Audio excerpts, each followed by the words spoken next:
This is Bossa Nova.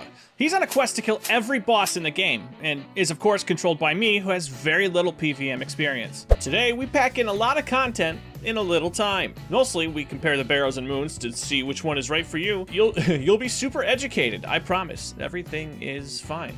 But anyway, welcome to Hollow vs. Monster.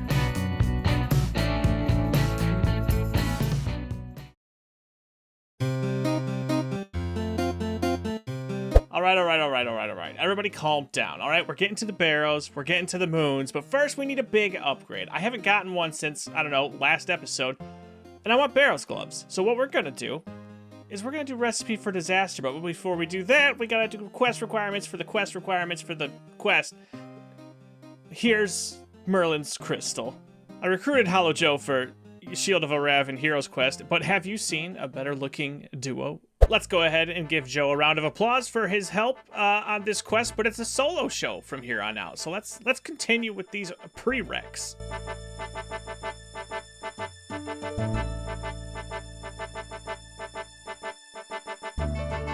Listen, we've had a lot of fun here, but it's time to get our thieving up so that we can go do some desert treasure. That's the big one. So let's... All right, here we go. 1 gem, 2 gem, red gem, blue gem. And that's a dub for our boy. A desert treasure dub. Isn't that nice? That's so nice. Absolutely, I did not forget that I had to start Legends Quest. I did not forget. It's fine. It's fine. And here it is, the last requirement for Recipe for Disaster. We just need the 70 cooking. And it's for the monkey boy. It's for the... Yo, guys, this joke isn't even funny anymore. Stop bringing it up. There it is, 3,000 some jugs of wine later, and that's 70 cooking. That's the last thing we need. Let's go start freeing some people from their time prison. That's the dwarf done. That was a piece of cake. A piece of rock cake, actually. It's my boy Evil Dave all set. You guys know, I'm a fan of his. For no reason. Pirate Pete.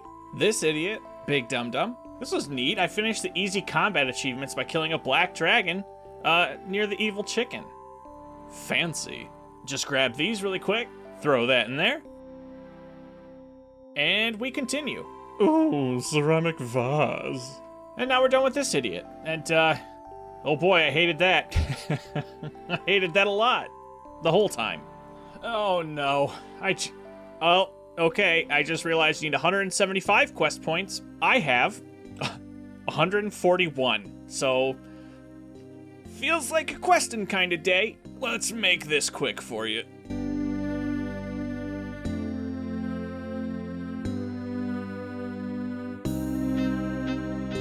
Still my favorite quest character of all time.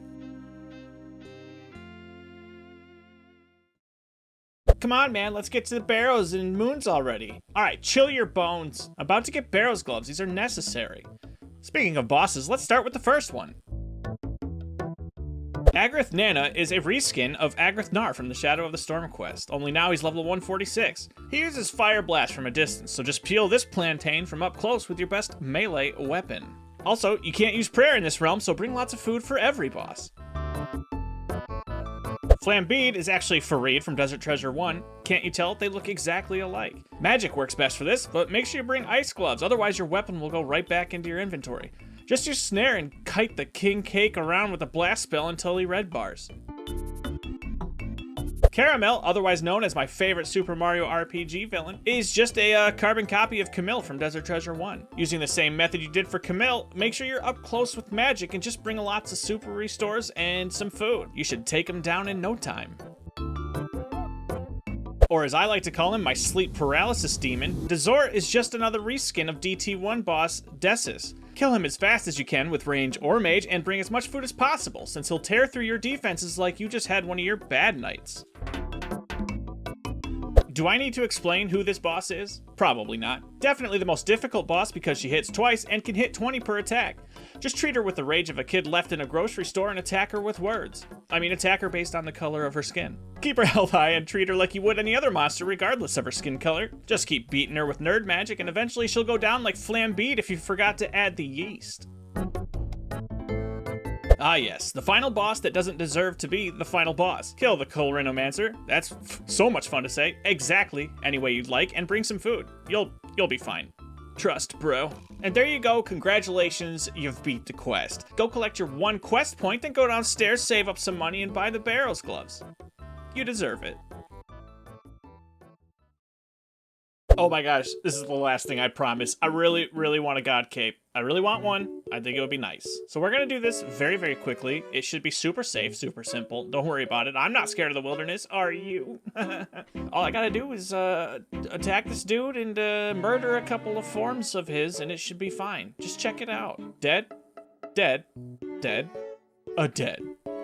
Oh, very sick. Very cool. I gotta be honest, I like Ceridome the best, but, you know, Zamia Guthix is horrible. I'm not gonna lie, that cape looks terrible, but Zamia's pretty sick as well. If you're into the edge side, you edge lord. I don't know why. I don't know why. I just got that. I didn't use that cape at all during my 2 hours. Let's forget about it. All right. Why? All right, guys, it's finally time. Let me explain how we're gonna do this. Actually, it's very simple. Oh, hi, Derek. It's been too long. Anyway, we're just gonna do Barrows and Moons for 2 hours each and compare the loot. I'm excited, aren't you? Money-making time?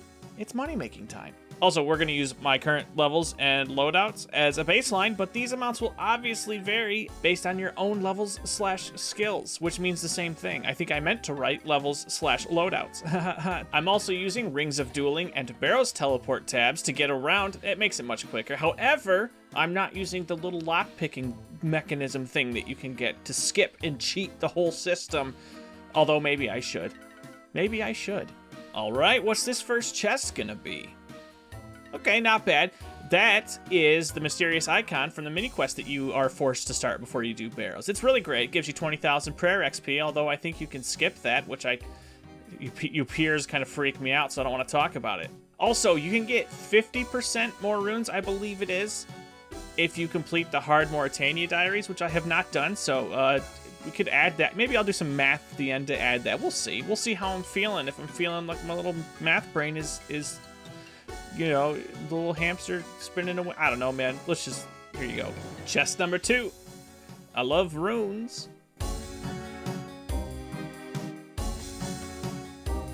We're not gonna make a joke about that. We're better.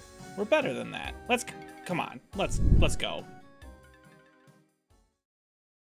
And that is time up on my 2 hours at Barrows. I'm so glad I got 0 drops in 18 runs. Drop rate is 1 in 15, so it's not really that bad. Here's a screenshot according to RuneLight of everything that I got. But if you guys think I'm done with Barrows in this set, you got another thing coming. I miss having lots of money, and Barrows is a fun, chill way to make that happen. For now, I need to get level 70 combat stats, or melee stats for Moons to make it even remotely bearable, since I refuse to spend my money and get better gear. It's almost like I'm a main account. So here's a clip of me failing to get all 70s in one hit because I'm an idiot and I went to hit a rat because I didn't want to interrupt the dialogue box by not hitting enough damage on a different mod. It doesn't matter. All 70 combat stats after trying for so long to get everything so even. Also, here's 70 magic. Most of the Moons content was done while I was live, and we had a ton of fun. I had a lot of people stop in, so hit that subscribe button to see when I put new episodes out and when I go live, because I think I'm going to do that more often. It's a lot of fun.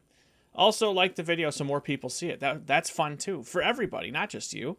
Plus, you definitely want to know when my next episode comes out, because it's going to be a really fun one. But for now, here's a quick rundown on the Moons. For all of them, stand on the glowing circle. It rotates clockwise, so just, you know, do that. Otherwise, you'll take constant tick damage, and that's no fun for anybody. Blue Moon specifically, one mechanic, just punch the glowing rock that forms and evade the icicles that shoot at you.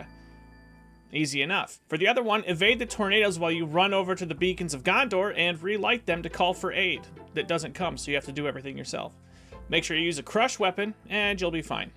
For the Blood Moon, dodge the pools that rain down during one of its mechanics. That's simple enough. You get plenty of time to do it. Jaguars, on the other hand, are a little more difficult because you have to run up next to them to evade the blood pools that form. Then, as soon as they are fully formed, take a step back to avoid the Jaguar swipe. Blood Moon, in my opinion, is by far the hardest because every time you take damage, the boss heals. So definitely have better equipment than me going in because this is terrible, terrible equipment for the Moons. And use a slash weapon. I did have to leave once because my armor wasn't tanking anything, but I got my inventory back, went back in with exactly the same setup, and killed it. So do with that what you will. While the Blood Moon is the most difficult, the Eclipse Moon, in my opinion, has the most difficult mechanic to manage, and that's following this stupid orb around the room. It's not hard or punishing, it's just a pain. Just keep the orb between the two of you and you'll be fine. You can hold left control and click to walk and you'll just follow it at its, speed. For its other mechanic, I actually screwed this up here, but the best thing to do is point the camera straight down on top of you and then click on the tile that each clone spawns on. You only have to click once, and if you're quick enough, you'll take no damage and parry everything. This is where you'll do most damage, so if you have a high damage dealing weapon, like, I don't know, the Elder Maul, I don't know, what's a good thing? A God Sword? That sounds great. Just bring that because there's no delay between attacks and you'll do a ton of damage. And that's the Eclipse Moon settled. And for the last fight, there is no last fight. Just collect your chest and enjoy yourself. Unless you get this loot. Then don't enjoy yourself. During the stream, I really wanted to upgrade my gear. There was no way I could do a fair comparison while struggling to survive the Blood Moon every time. So I went back to Barrows and got a drop I truly was not expecting. That's right, that's an Aram's robe top. That's 2.5 million. So at the behest of chat, I went and bought an Abyssal Whip, along with Torag's top and bottom. Then immediately went back to the GE and bought, Dragon Boots, because why not? I had money to spend. This made the moons unbelievably more survivable, and I was able to do a couple more runs before heading out for the night. I mean, I got nothing, though. In 2 hours, I was able to get 8 chests complete. I would assume that's abysmal, but I have no frame of reference, so I'm not going to think about it too much. As you can see, I didn't get anything of note. Also, I didn't clear Runelight before starting, so I had to compile my drops in a spreadsheet, and, well, here's that. So if you compare this to the common loot at Barrows, then Barrows gets the dub, but price of Moon's gear is way higher than Barrows, so it seems like it evens out. As a matter of fact, with uniques included, the wiki shows the Moons at about 2 mil an hour with Barrows at 740k. So yeah, once you start getting drops, Moons is the clear winner. In terms of enjoyableness, Moons are much more engaging and can be fun, but also a little tedious with gathering supplies every run. Barrows are, Barrows, they're much more chill, but that maze sure can be obnoxious. In regards to a comparison between the two, it's really going to depend on your playstyle, right? So if you're looking to make more money but also be engaged more and you're fine with that, Moons is going to win for you. But if you want to be chill, watch a TV show. Throw on Ted Lasso or something. Just hop into Barrows and don't pay attention. You'll be fine. I promise you'll be fine. I've never died to Barrows. That's actually true, but my Ring of Life did proc once on my hardcore and I panicked.